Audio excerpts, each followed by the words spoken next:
Hi everyone, this is Teacher Michelle and welcome to another episode of Unang Math. For this episode, I will be covering this lesson about x and y intercepts. Okay, what do we mean when we say x and y intercepts?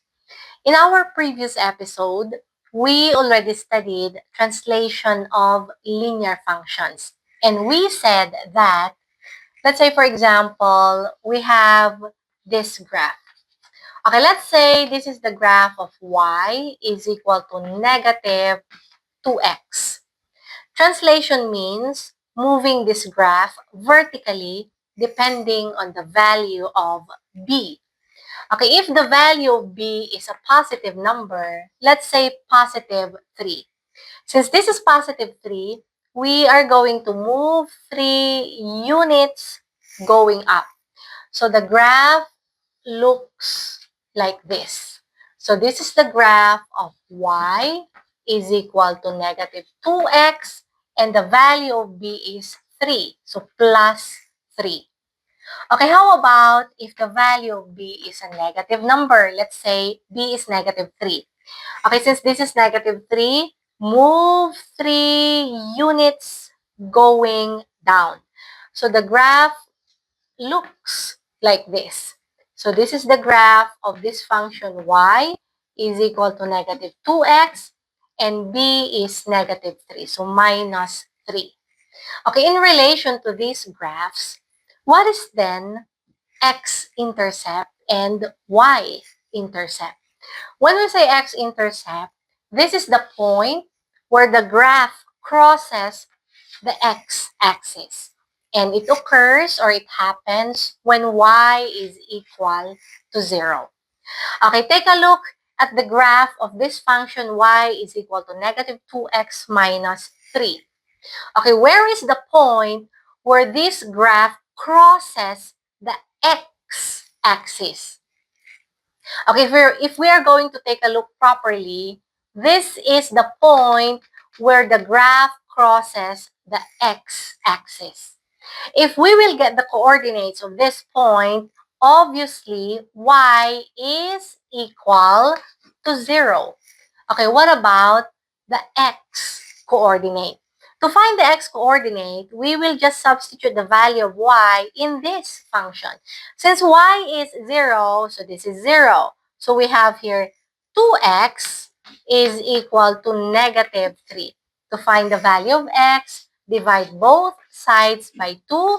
So x is negative 3 over 2. So x-coordinate is negative 3 over 2. Okay, or there is another way on how to find the x-coordinate. Okay, we are just going to divide the value of negative b by the value of a. So this is our function, y is equal to negative 2x minus 3. b is negative 3. So negative 3 times negative, then that's equal to positive 3. What about the value of a? The value of a is negative 2. So divided by negative 2.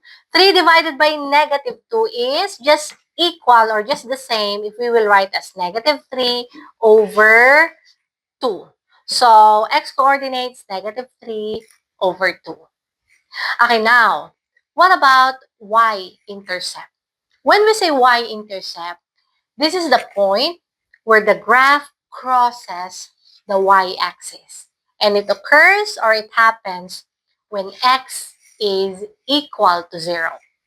Okay, take a look at the graph of this function y is equal to negative 2x plus 3. Okay, where is the point where this graph crosses the y-axis? If we are going to take a look properly, this is the point we are referring to. If we will get the coordinates of this point, obviously, x is 0. Okay, now, what about the y-coordinate? So to find the y-coordinate, we will just substitute the value of x in this function. So x is 0, negative 2 times 0 is 0. So y is equal to positive 3. So we have 0 positive 3. Okay, let's have more examples by answering these concept check questions.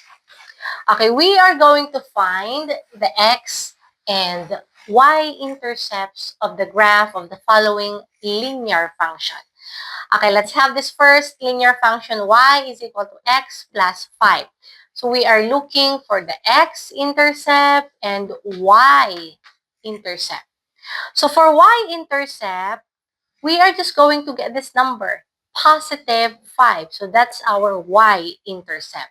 What about x-intercept? Take note, x-intercept is the point where the graph crosses our x-axis. And it happens when y is 0. So if y is 0, then x now is negative 5. So x-intercept is negative 5. Okay, what about the second linear function? Y is equal to negative 2x minus 6. So we are looking for the x and y intercepts. So y-intercept is this number, negative 6. What about x-intercept? So if y is 0, then we have here 2x is equal to negative 6.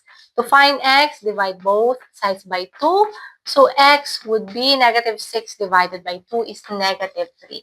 So x-intercept is negative 3.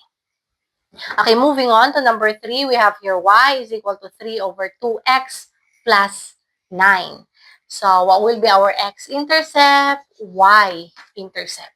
So for y-intercept, we have this number, positive 9. What about x-intercept?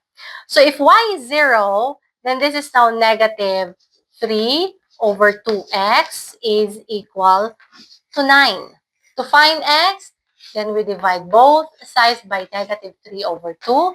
So this is 9 divided by negative 3 over 2. Okay, if we will simplify, we have here x is equal to 9 divided by negative 3 over 2 is just the same if we will write as 9 times negative 2 over 3. Okay, 9 times negative 2 is negative 18. So negative 18 divided by 3, then x is negative 6. So x-intercept is negative 6. Okay, and for the last number, we have here y is equal to negative 1 over 3x plus 2. So what is our x-intercept? What will be our y-intercept? So for y-intercept, just get this number, positive 2. Okay, now let's find the x-intercept. If y is 0, then we have here 1 over 3x equals 2. Okay, to find x, then divide both sides by 1 over 3. So here is divided by 1 over 3. Okay, simplify. We have here x would be 2 divided by 1 over 3 is equal to 6. So x-intercept is 6. Okay, this time, let's answer these simple questions. Okay, let's take a look at this first question.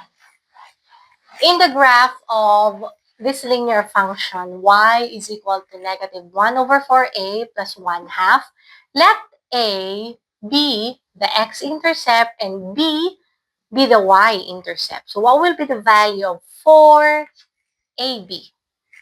So we have this linear function y is equal to negative 1 over 4a, okay, plus 1 half. According to this question or problem, let A be the x-intercept. So A is our x-intercept and B be the y-intercept. So it means B is 1 half. Okay, what about our A or the x-intercept according to this problem? So that means to find the x-intercept, it happens or it occurs when y is 0. So if this is 0, then we have here 1 over 4a is equal to 1 half. To find a, then divide both sides by 1 over 4. So this is times 4 over 1. So a now would be equal to 2. 4 divided by 2 is 2. So A is 2.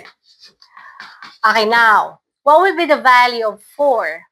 A, B. So we have here 4 times the value of A, which is 2, times the value of B, which is 1 half. So times 1 half. 8 times 1 half, then that means 4AB is equal to 4. Okay, what about this last problem? For the graph of the linear function y is equal to 1 over 4x plus k, if the x-intercept is 2, what is the y-intercept? Okay, let's get this linear function y is equal to 1 over 4x plus k. According to this question or problem, if the x-intercept is 2, so meaning the value of this x is 2, what is the y-intercept? The y-intercept here refers to the value of k. So, let's find the value of k or this y-intercept. So, we have here y is equal to 1 over 4.